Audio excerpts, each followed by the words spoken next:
When I was at university 5 years ago, one thing that stood out to me was I was surprised at how many people, despite being educated and academic high achievers, were actually quite stupid. They were lacking in common sense. They weren't the smartest of people, and how this carried on after university, and is particularly prevalent with the graduates today who see themselves as being the educated people.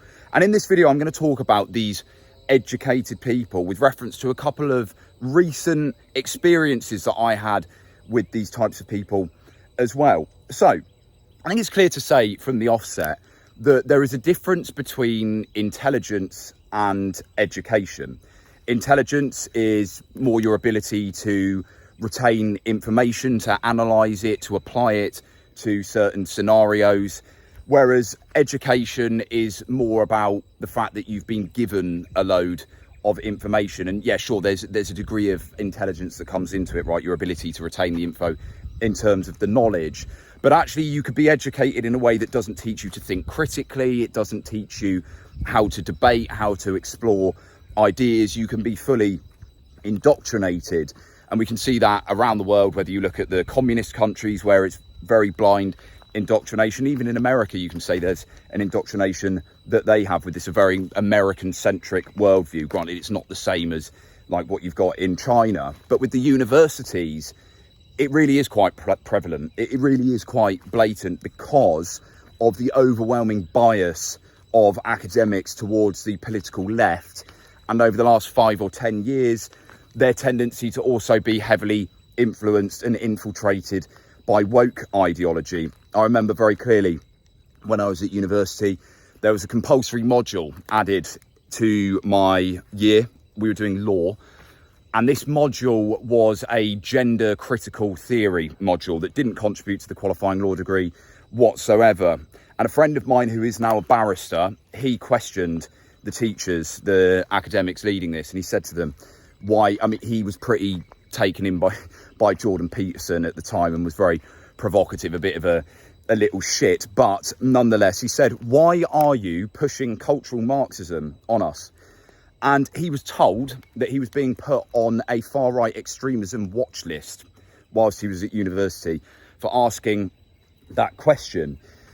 And we all know, anybody who's gone through university that isn't somebody left-wing and brainwashed by it, that there is a clear bias there, with the exception of certain disciplines. Economics tends to be more economically right and neoliberal in what they teach, but particularly the social sciences, even in politics and history, those areas, there really is an overwhelming bias, and the students are educated in this way of thinking. So are they really developing intellectually if they're learning this way of thinking that teaches you that you need safe spaces if information that is about to be presented to you might potentially offend you? Are you really becoming more intelligent if you're trying to silence people who question your worldview? Because the universities are meant to be arenas of intellectual exploration and discussion, and it seems that there's this anti-intellectual mentality now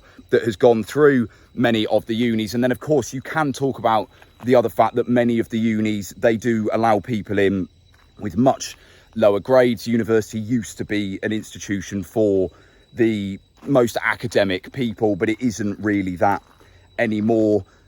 Does that mean that those people going to those unis are less intelligent? Many of them, I would say, yes, they are actually. But especially if you look at some of the universities like the polytechnics in the UK, you meet people there who just think, that why are you in an academic institution? This isn't the right place for you. In the same way that an academic going into a trade, doing something like mechanics, right, becoming a mechanic, when they're clearly someone who's very capable analytically rather than hands-on, it's very much the same thing. So you do have a lot of shit unis now and shit degrees, but that aside, right, there's still this educated ego that comes with it, and the top unis are definitely some of the worst for it. I went to a Russell Group, so if you're not from the UK, these are an old group of unis that are meant to be the most prestigious. Generally, you need higher grades to get in. For example, on my course law, it was a 3A minimum to get in, which for at the time I was doing it was pretty much top, like A star AA or AAA, very high. But simultaneously, even then, many of the people that went through it, you could see they were just devoid of critical thinking, and despite doing a law degree, came out of it thinking that way, and were the same as graduates.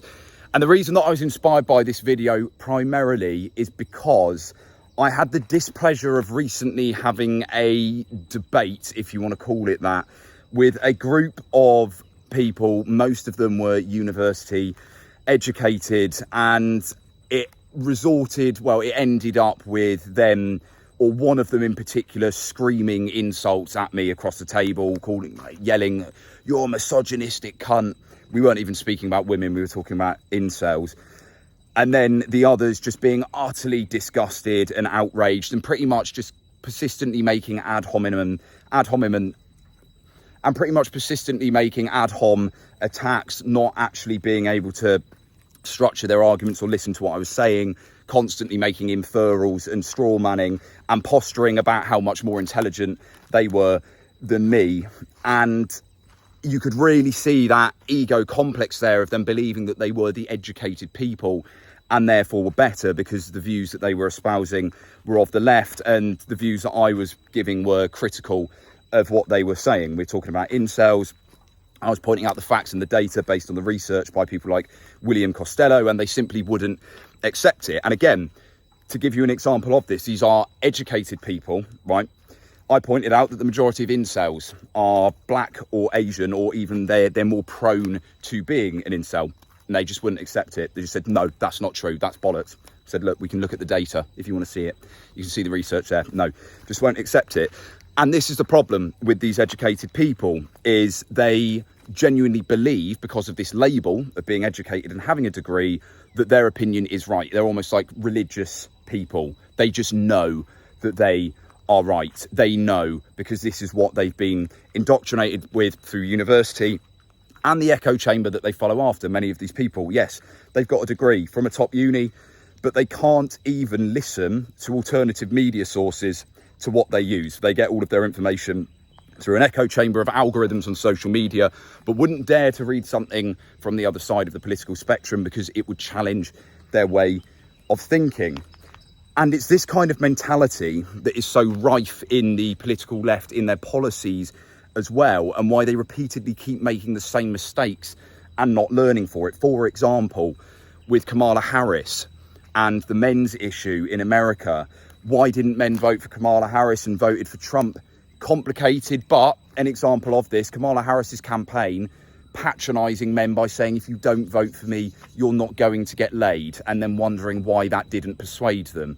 Similar in the UK, the backlash from the educated people around Brexit. How could all these working class mass idiots have voted for Brexit when most of these people didn't feel the benefits of globalisation like the average middle class person did, or in their day-to-day life they weren't focusing on the specifics of the customs union and the import duties that were being reduced as a result of that from trade within the EU, right? It's just not what the average person is thinking about. I remember this very clearly when I was doing work experience for an MP in Yorkshire, in a seat that had been Labour traditionally but had gone Tory because the Tory MP was pro-Brexit and this constituency was very pro-Brexit. And this is what they said when they were there. Look, the average constituent here, what they care about primarily is, can I go to work? Do I have security with my job? How much is the cost of a pint at the end of the day? Do I have enough money to go on holiday once a year, right? And yes, sure, of course, the EU influenced these things, but the way that the Remainers campaigned on things and belittled these people for not seeing things the same way that they do, again, it showed this ignorance and this stupidity. And they keep doing this time and time over, making the same mistake, belittling people, blaming them for the fact that they're not taken in by them belittling them, and then just doing it again and again and again. And it really is insufferable. And the way that it influences their behaviour, the way that they talk to people, again, like I said with this debate that I had the other night, the behaviour of these women. If it had been a man behaving in the way that they were, Jesus Christ, they would have been thrown out instantly and would have been swarmed. But these people, they have this just belief in their superiority because of their supposed educated status and innate knowledge of their moral superiority.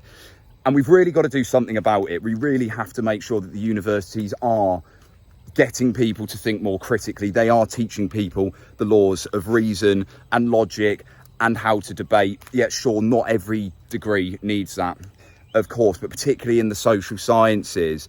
And try to encourage people speaking to explore ideas and have empathy for others and why they vote the way that they do, rather than just belittling them time and time over. But that's my rant over for this video. I will see you in the next one.